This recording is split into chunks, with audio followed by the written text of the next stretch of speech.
Appreciate. I know it's the end of the day, and drinks are, I think, up next. Is that right? Is that true? If it's true, I'll take out one slide for every beer you'll buy me. So we'll be out of here in 15 minutes if we get enough donations. So all you gotta do is give me a little ticket, and I'm good. I got the slide out. So today's session is really about. You're probably familiar with incident response and the basics incident response. I got like 2 slides on that. Think of this as like the 200 class that you would have taken in college versus the 101. So I'll touch on some of the basics on just 2 slides. But then we're going to get into, okay, you've done all the great planning you can do around incident response.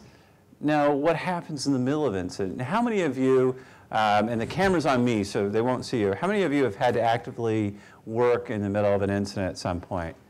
Yeah, and you know what it's like. It's chaotic. I'll probably talk about it in the middle here because one of the slides go into it. But all the planning in the world, one of the greatest philosophers of all time was Michael Tyson. And he once said, every good plan goes out the window once you get the first punch in the face.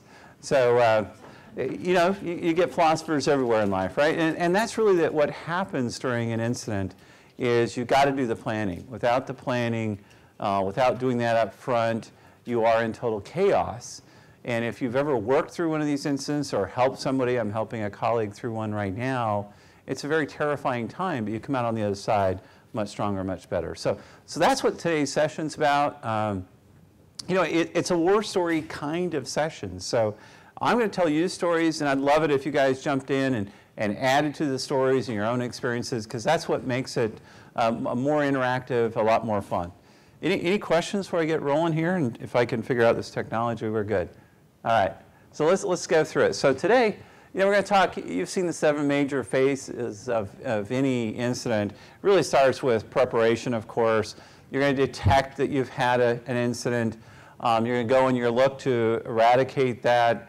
You have to get containment first, right? And then you're going to do eradication, which is, okay, I got it contained, now I got to get rid of it. And then you're going to go into the post-incident review process. And the reason the circle there is that containment, eradication, detection, analysis kind of gets circular. And when I'm talking about breaches of today, I don't know how long you guys have been in the roles, but back I ran security for Visa years and years ago. And when we had an attacker, it was like somebody throwing a rock through your window, right? It made a big crash or kicking your door down. You heard it, you knew they were there, they were trying to grab as many things they could and get out as fast as possible. Today, you're in a world where you're asleep in your bedroom upstairs and you hear a tinkle on a glass, maybe it falls over, and you say, was that the wind or is that a hacker?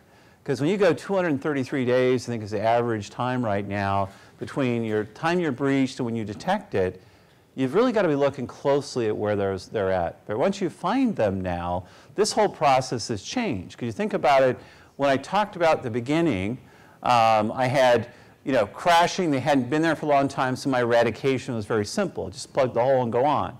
Well, now if they've been in your environment for 200 or plus days, you've got a lot of cleanup work to do. You've got a lot of servers, a lot of endpoints that have probably been compromised, and you get in this circular kind of thing. So that's really, some of the cores of incident response. If you're familiar with the NIST 800-61, that's a great document to look at on just core incident response planning.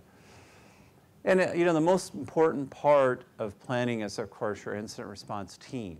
And so what that really means is this is a team that knows their roles, because the worst thing that can happen in the beginning of an incident when everybody's very excited is that information leaks and you get bad information into the press.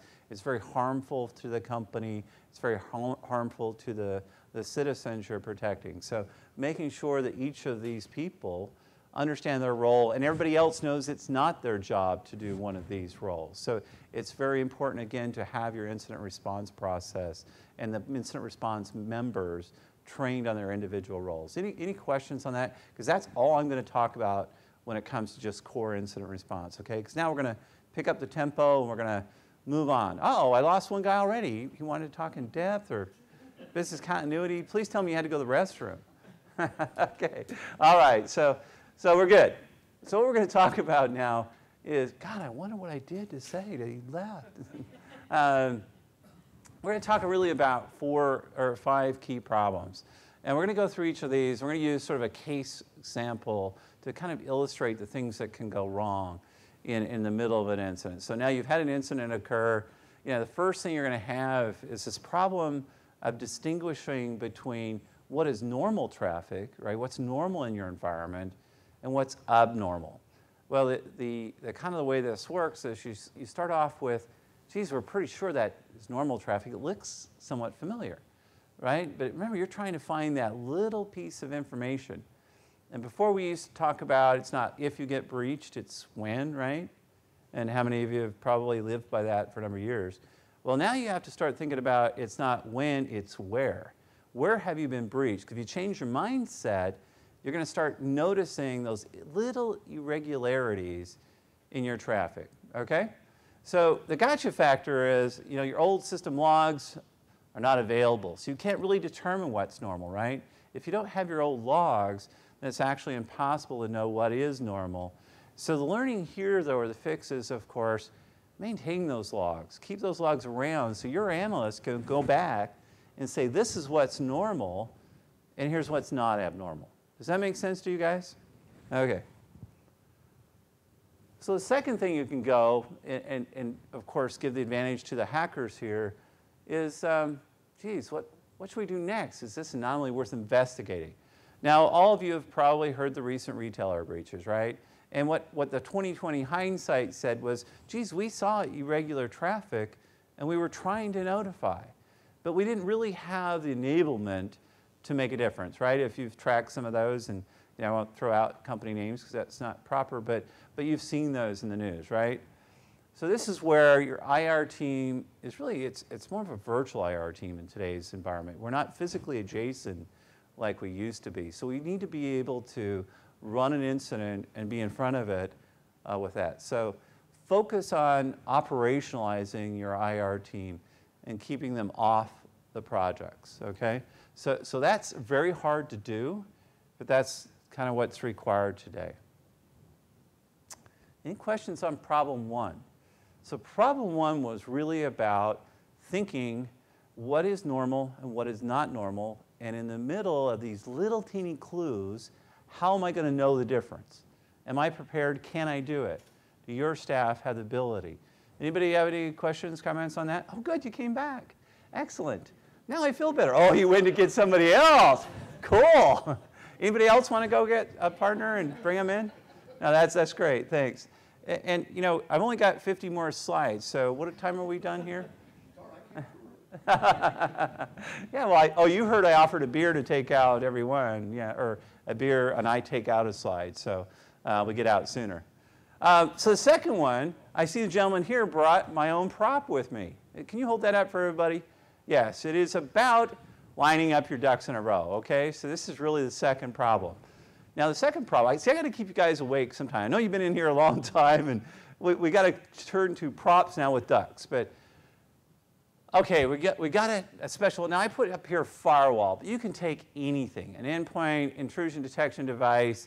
It's in the middle of a crisis. You say, wait a minute, I got to get the flow stopped, and I got to get it stopped now.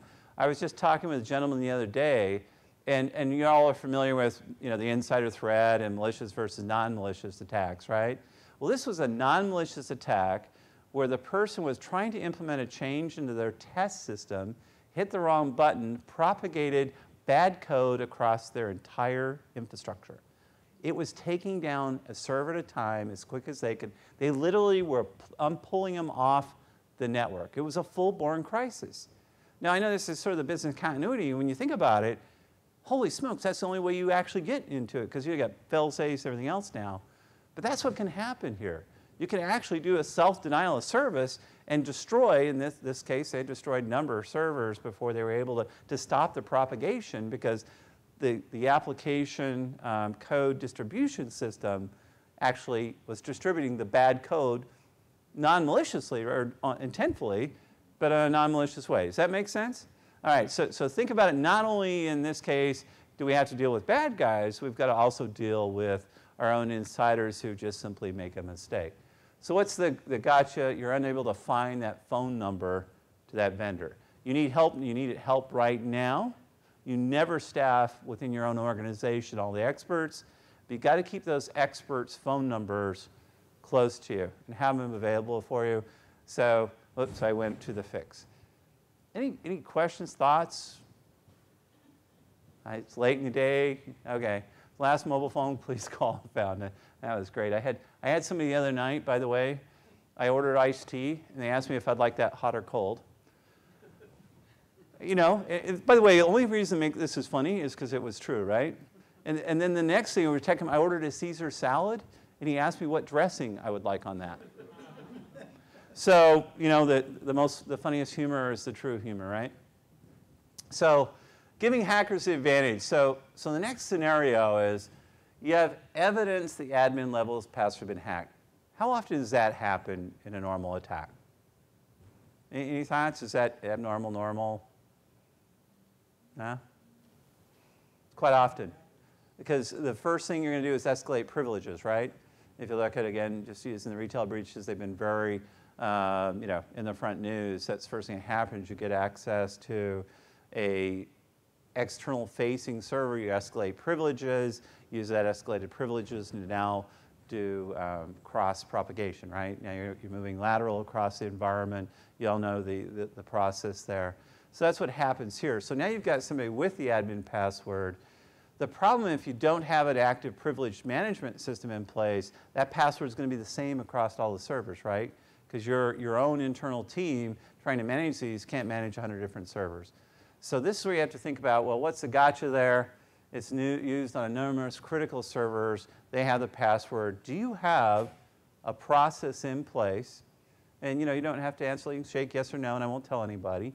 That says I can actually reset the admin passwords across my endpoints, whether that be on the laptop or on the actual server, or computer, or Macs if you've got Macs. I don't know why people do, but some people like Macs. I'm okay with Macs. So think about that for a moment, and do you have that? Are you able to react quickly? All right. So the next thing we're going to talk about, of course, is, oh, I'm sorry, I moved on. See, I don't even have to look at these slides anymore. I'm ready to roll the next one. So what do we got next? You can give the advantage to hackers, in this case, because when you're in the middle of an incident, for those of you who've been through this, you know, again, you know, share your experiences, but things are happening fast. You've got on one side, you've got the executive management committee asking you what's happened, what's the extent. I do have breaches, and I got like all the rapid fire questions. You know, every third one is who are we going to fire, right? And you're trying to avoid that one, and it's going on, and you're getting these rapid fire questions from the executive team. And on the other hand, you've got your engineering staff that's trying to figure out what happened, right? And these things aren't simple. These are very complex problems, especially if you're trying to figure out the extent to which that breach has occurred. So in the middle of an incident, here's the gotcha, you guys. I don't even know what it says up there. I'm going to tell you what the gotcha is. You're going to make a decision on imperfect information, right? You're going to have to make it in 3 minutes or 2 minutes or 1 minute. You're going to have to make a call. And that call is going to then be scrutinized for months and years later. So the decision you're going to make in moments with imperfect data is going to have a lot of 20/20 hindsight. So again, this is where having the base plan in place, but also being able to think about the unexpected, right? And how do you plan for the unplanned? And that's through rehearsals. It's not through just tabletop exercises. It's actually using a lab to go in, see what happens, get your staff used to that kind of environment to the extent you can. Now, we would all like to do more there, right? And we don't. We don't have the time, the resources. But I want you to keep in mind, when you're under that pressure, and many of you have been there, think about those decisions. And if you've got a core values, and when I talk about core values, it's do what you think is right. Now, what you think is right, by the way, can come in conflict with, if you're in the private sector, your shareholders, in the public sector, your consumers, your agencies, because you're going to be tossed. One of the decisions you're going to have to make, and it comes up every time, and think about it now, you're going to be faced with a decision that says, do I shut them down now so I can stop the bleeding, or do I let it go a little longer so I can gather the evidence for prosecution later? Right? How many of you have been in that situation where you had to make that call? All right, I'm seeing nods. Nobody wants to raise their hand. I get it. It's late. But at the end of the day, that's the decision you're going to be called on to make. Now, in the private sector, often that's going to be, well, where's the shareholder value, right? It's about shareholder value and protecting shareholder value, which necessarily, now, by the way, this all goes out the window. This is now not whether you're going to disclose it later. It's whether do I take the time to gather the chain of evidence that I'm going to need later to hand over for prosecution, or am I going to make the priority of shutting that down? So think through that process. Think through your decision. Maybe have a conversation with your incident response team, because that's going to come to play, right? Because you're going to have to possibly shut them off. Now, what you're going to want to try to do, of course, the goal is to do both, right? Preserve the evidence you need and get them shut down.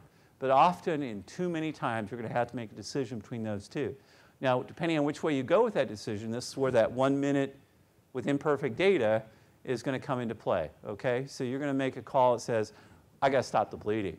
You know, I don't know if we'll have the evidence to preserve. I don't know if I'll be able to tell them later how it happened, because we may destroy that evidence as part of shutting them down, but I got to shut them down. Or you'll be able to say, you know what? We've got it contained enough that we can actually gather the needed data and then get them shut down. So that's going to be a moment call. You have to think about what the criteria is going to be there. Does that make sense to you guys? Yeah, is that resonating? Cool. So I don't know. What did it say up there? Did it even talk about that? I don't even know what the slide was. OK, so now here's your next gotcha, OK? So I think we're on problem number 3. And, you know, somebody's got to watch time for me. I've forgotten what time we started, and it's not up here anywhere. Leslie, will you be my timekeeper? Yes. Yeah. Okay, you have till 3:15. OK, and what time is it now? 10 to 3. Oh, good. We got lots of time. We got a couple hours still. Only have 42 more slides. So now we're faced with a situation where, you know, all the drinks in the world, somebody took off all the others Red Bull. I see people firing that all day long. I don't know how they do it, but they fire it. So you got critical evidence is mistakenly deleted. Attempts at recovering the data failed. Now, why did that happen? Oh, do you guys love you know how long it takes to get all that clip art on there? And that's the most work I did, by the way, on this presentation is lining all these boxes and finding the right cartoons that make sense, right? So you got to realize it's not the content that matters here. It's those two things. So critical evidence. Now what happened here? What happened here is when people get tired, they start to make mistakes. They're not malicious. They're not non-malicious. But I can tell you what is more tragic is a colleague of mine in working an incident. You know, they were pushing. I once pushed 48 straight hours myself on the middle attack. Adrenaline's running. You're popping. I don't do Red Bulls, but you get the idea. And what can happen? Are you leaving again? Oh, my gosh. Oh, good. Now he's not leaving? OK, good. So what can happen there is the gentleman left finally after pushing 36 straight hours and was involved in a tragic accident on the way home. Fell asleep at the wheel. So what you want to think about, again, and this is really important in your plans and learning from what happens in the middle of an incident, is make arrangements with the local hotel. Make arrangements with a local place where your people can go over without going all the way home and get some rest. Now, it says up there, you know, 4 hours sleep. You know, that's really the minimum and only in the beginning. You know, as you get more into this, remember this is going to be a marathon, not a sprint. You got to get people home to rest. I would, you know, kick people out. Because by the way, the incredible thing about human nature is people really take pride in this. Your teams that are running this take a lot of pride. And they're going to work like you won't believe through this thing. But you as the leader, you're the ones that have to say, we're going to an off-on schedule. We're laying it out. You're going home. You're going to get rest. And I want to see you for 5 more hours, and we just booked you a hotel across the street. And if you need a taxi to get over there, we'll get you a taxi here. But depending on the length, we won't even allow you to drive. And that's where you have to really be a leader. This is when you've got to step up and get out of the weeds and watch your team, make sure they're able to perform and not put themselves at risk, because some of these things can drag out quite a long time. All right, so that was rule 3 or problem 3, where those mistakes give the advantage to the hackers, but they also put your staff at risk. Have any of you had any of that kind of thing go on? Where's my hecklers? They're supposed to be telling me stuff now. No, so this is the thing to watch for. So problem 4. And problem 4 is really how really difficult in the middle of a breach, especially today. And again, I'm going to relate today versus a while ago, right? A while ago, the crashing through the windows, you had maybe a server or a firewall rule that was wrong that let them through. You could get it fixed pretty quickly. Or I used to be able to code an IPS rule or an IDS rule to shield that server until we could get it patched or whatever. I could do things like that because I could write the rules, I could isolate the environment, and it was fairly simple. Why? Because they hadn't spread across my entire environment. They hadn't gone lateral for weeks. I mean, can you imagine what it'd be like at your house? Think about your house right now. Imagine every night when you've gone to bed, somebody's been in your house wandering around, looking through all your rooms. They even opened your safe after a few nights because they couldn't get it open the first night, and then looked in to see where your cash and documents are, closed the safe, left it alone. Can you imagine that? Because that's what's going on in your environment right now. They're wandering through, they're finding the assets, they're staying low and slow, right? And then all of a sudden they're going to be like when you throw the lights on and cockroaches run. Once you discover them, they're going to start exfiltrating data. Or they're going to do it very slowly in that interim. They're going to take a little bit at a time so you don't notice. What's the key difference between, by the way, taking money and taking information? When you take money, it's gone, right? When you take information, it's still there. So you don't know it's been taken, right? So this makes it even more difficult. So in this problem, where we're giving the advantage to the hackers, it's really about they've compromised your cloud service. Okay, so many of us use cloud today. And we called it outsourced virtualization. So we renamed it to make more money, right? So now we call it the cloud. So now we all make more money because of cloud. Now we got the Internet of Things. We're all going to get raises because that's a new buzzword. But what is this? This is really about incident response teams that aren't fluid in cloud speak, nor are they up to date on all these options. It really comes to these new technologies that we're all embracing very quickly. Can we, in the middle of an incident, manage through that, right? Because again, it comes down to, these are new for you and they're new for your team. We're not necessarily experienced in how to handle a breach in a cloud environment. So we've got to think about that and go through those processes, right? So the fix here is train your incident response team on how to handle technologies or have an expert on site. So we can't, again, staff all these experts. So we've got to make sure we have it prearranged, and I always recommended in incident response, have that done up front, because I'll tell you, when in the middle of an incident, you're not negotiating rates, right? You're not spending the time, well, I'll get back to you on the T's and C's. You're saying, how much do you want, and get here as fast as you can. So this is where you actually want to make sure you have contracts well in advance, because you can actually negotiate prices, you can negotiate SLAs, et cetera, with your breach response partners, and have them here quickly. How many of you have an incident response plan in place, by the way? Excellent. I happen to be sitting outside waiting, and it's information security incident reporting for the state government. So there's this helpful handbook out here. If you'd like, I'd read it to you, but we'll skip that for today. But an incident response plan is extremely important, and hopefully you're seeing why, because without one of these, I mean, this is what goes on in the middle of an incident when you have planned it, right? When you haven't planned it, you're dealing with who does what, all those things, not the time to deal with this stuff.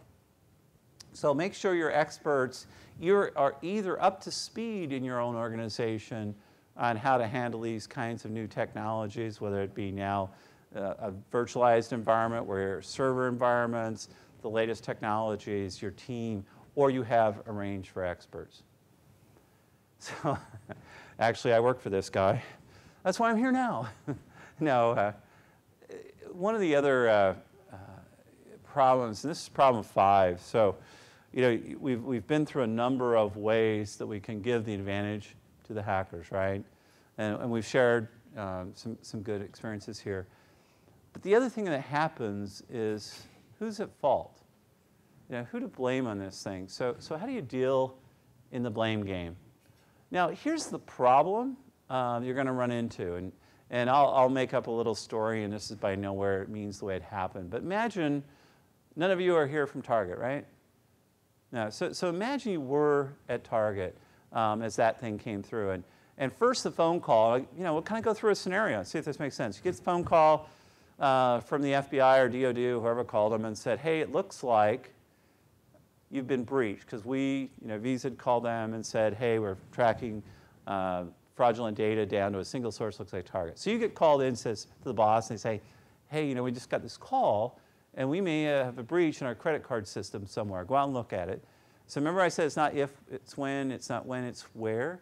So what they did is they started looking now with a more critical eye towards where is this breach. And then they found it. So he comes back and he knocks on his boss's door, and he says, hey, you know, we've been breached, we found it, and it is definitely in our POS systems, and we've got to deal with this. We don't know how big it is yet. So you leave. Now remember, you're talking with the CEO in this flow of bad news. What's going to continue to happen is you're going to walk back a few weeks later and you're going to say, hey, boss, sorry, it looks like as we went through looking at it, they also got into our consumer systems and downloaded a ton of data there as well. So these are the kind of things you have to prepare for as a leader, is that the first 80% of the news you're going to give them is all going to be bad. You're going to be coming back with bad news. You're going to come back with bad news. So how do you prepare for that? You make sure you're up front with them and say, you know, I'm going to have a lot more bad news than I do good news over the next bit. I'm going to be working on this and giving you the information as I get it, as I'm able to discern it. But you have to be ready, and the team. And what is the other important element here? The other important element is you've got to have that trust, right?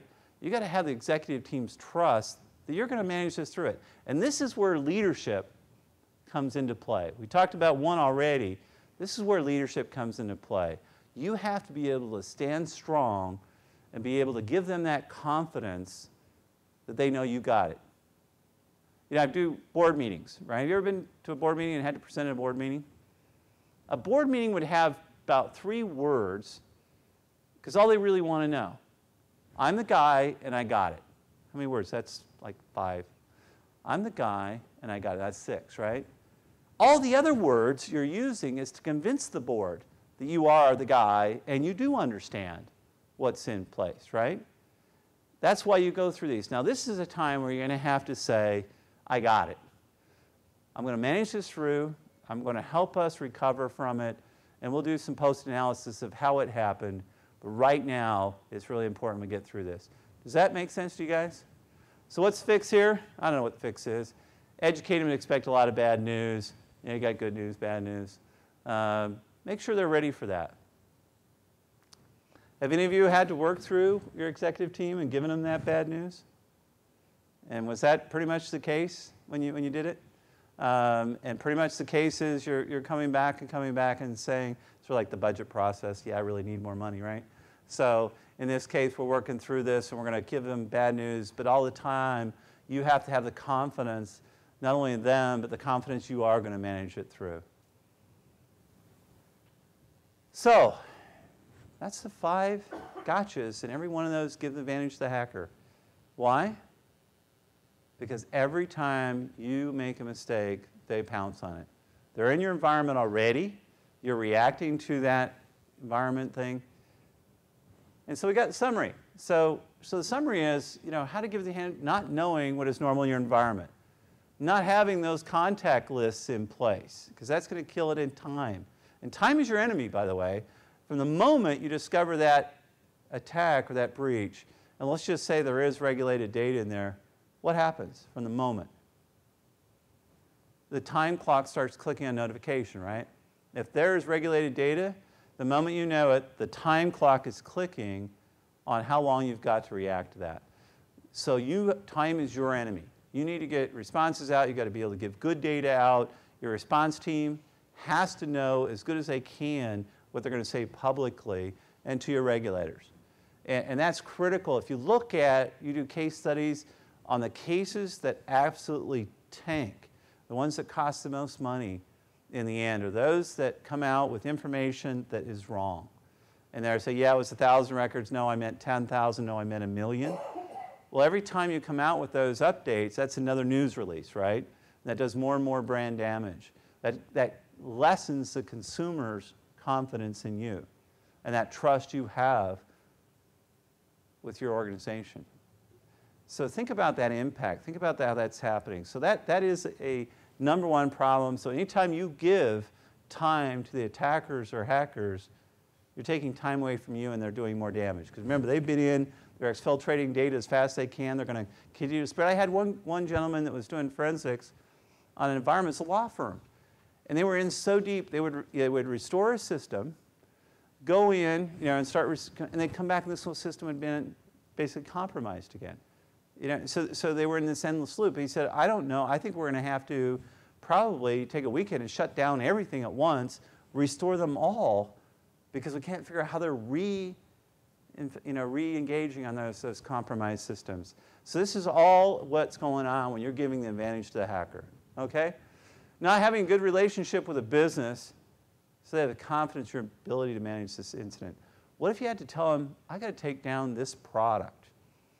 Are they going to say, okay, I understand? That's going to have a revenue impact, could have direct services impact, and in some of your cases, life is at risk here, right? So what you've got to be able to do is be able to say, I got it, I know which one's got to get down, we're going to get you back in business as soon as possible. Burning out the staff so they make bad decisions, not only bad decisions, putting them at risk. So keeping them rested, keeping them with the ability to continue to perform their duties without putting them at risk and possibly your company as well, and others, I guess, in this case. Not having a trained staff with investigation tools and techniques. How many of you are able to do your own internal forensics? Yeah, got a few. Familiar, at least have somebody in your staff that's familiar with the federal rules of civil procedure, because this is where you kind of have those initial problems.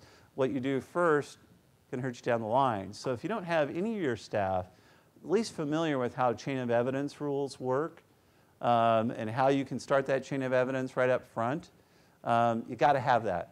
That doesn't mean they have to be an expert. They don't have to be able to run forensics tools or e-discovery tools. But if they know how to preserve the evidence, that goes a long way to that backside. That make sense to you? I know you're ready to jump in there and tell me I'm wrong. I know it. He's going to say I'm wrong. And not being able to make decisions and staying calm. This is where it comes to that confidence thing. And having the confidence in yourself and your staff and retaining that trust. And I'll tell you, I've run through a number of crises and you want to go in the bathroom and scream. But your staff, they depend on you. Your executive team depends on you to maintain that calmness, very much like I'm scared to death of all of you right now, and I seem pretty calm, right? No, so that's key here. And that's really, the summary. So what are you going to do? And how much time do I have left? You have 15 minutes. Oh my God, I hope you guys got some questions. We're going to have to end early. Go get good drinks or something. That's what I get for starting on time. I should never start on time. All right, so what are we going to do? Over the next 90 days, you're going to review your incident response plan and scenarios from this presentation. What I'd like you to do, and I know you guys get a copy of this, is go through those scenarios and any others you can think of. And by the way, when we end this, I want to hear scenarios that I didn't cover because I want to learn from you as well on things you've seen. And obviously, they limited me to like 60 slides, so I had to pull some out. But, update your contact list, systems inventory, and skills assessment. Systems inventories. That one just, I look at that and I go, really? How am I supposed to do that in such a dynamic environment, right? How many of you have a complete asset inventory of all the systems, the apps, and how sensitive they are? just good or bad? If you raise your hand now, I'd be absolutely shocked because it is almost impossible to maintain a systems inventory list today. We're too dynamic, we move too fast, we create too many. That doesn't mean you don't try, right? It doesn't mean you don't have the best possible list, but it's very difficult to do. But certainly making sure you got the right skill assessments. Do you have the right people in the right roles? And if not, how do I augment them in the middle of one of these crises? Okay? Gosh, I'm just torturing you guys. It's 3 o'clock. You've been going through this forever. Establish a plan to support the breach investigation for the long period. And this is, again, where being a leader is important.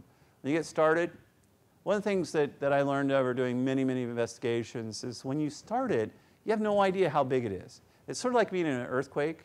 You know, I always envy the people on the other coast because the hurricane's coming. It's an F5. I don't even know what F5 means, but it's bad. But they know how big it is, right? When you get into an earthquake and it starts rumbling, you go, is this the big one? Well, the same thing with this. You don't know when it starts. Is this a big one or a little one? So you have to start from day one as if you're going to be in front of a court someday explaining what you do. And then hopefully it's just a little one, right? And you don't have to do that. So here's the thing. Plan that it's going to be a big one. Make sure you've established that rotation period for people from the beginning. And if it turns out to be nothing, great. It was just a plan that you had. But if it does, then of course you're ready to implement it. And then over the 3 months, obtain specific training for incident response team weakness identified during your scenario testing. This really just says, where did you define deficiencies here, and how do I fill in those deficiencies? How do I make sure I've got people that are either trained or I have people that I have a contact list that kind of come in and help me during this period? Right? Keep you guys awake, I promise. Upgrade your staff with experts who can handle the incident. Now that's kind of that's more difficult because it says you're going to hire new people or get them out in training. We don't always have the budgets to do that, right? It's a great goal. I mean, it's a plus 90-day goal. It might be 10 years from now, I don't know. But it is recognizing where you don't have the skills and figuring out, because as a leader in this area, you got to figure out, well, what am I going to do when that happens? How am I going to address that skill shortage? Because none of us, if I meet a CISO or an IT security leader, whatever the title may be, and he says, yeah, I got all the staff I need, I mean, I think they would have to get smelling salts, because I've never heard that. I don't know one group that has all the staff they need, and especially in today's market where people are jumping all over the place. I can't even keep, a contact list anymore. There's so much movement in this area, negative unemployment, et cetera. So that makes it even more of a challenge. And then that last one is contract with a business recovery team, a BRT. Now what this is, think about it not as just those people that parachute in to do that containment and then hopefully help you through eradication. What's going to happen when they all go home? How are you going to do notification? How are you going to set up call centers? How are you going to do letters? How are you going to talk to regulators? What does the law say you need to do here? These are all very complex issues, right? They're not issues you're going to be dealing with every day. So you've got to make sure, when I say business recovery team, don't think of it as just the SWAT team that comes in, with the black armor and shoots the bad guys, right? Bad guys in this case being viruses or whatever. It is that long term. So make sure you've thought it through the entire life cycle, through notification, regulatory requirements, et cetera. Well, now you get to share with me, I think. Oh, well, it must be the end. The clicker isn't working anymore. All right, well, let's just pretend like that's the end. Geez, it is. I thought I had a question mark slide in here. I probably exceeded the slide limit, so. What do you guys think? Good presentation? Bad? Glad you came? Got a good? Got a lot of goods? Excellent.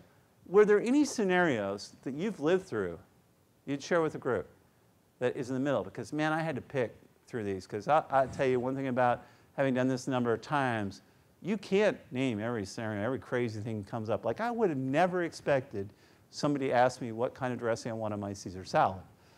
Just not normally in the book. Same night, too, same guy. I made sure that he didn't pass out as he was walking because he couldn't breathe and walk. But no, it's funny. I mean, that's what makes it great, right? Anybody have a scenario they've seen? Want to share with the team? Man, I hate these end-of-day presentations. I mean, you're going, come on, James, we've got drinks to go to. Well, I'll tell you what. I'm going to hang around for a bit. Any questions, comments? I'm going to hang around. If you do, please, if you've got other ones you'd like to add, because this is the most fun thing I do. When I leave here, I got to go work on email. I got to get on a plane. So this is where I get to have fun. So let me know if you enjoyed it, and certainly let me know if you've got ideas on how to improve the presentation. Well, thank you.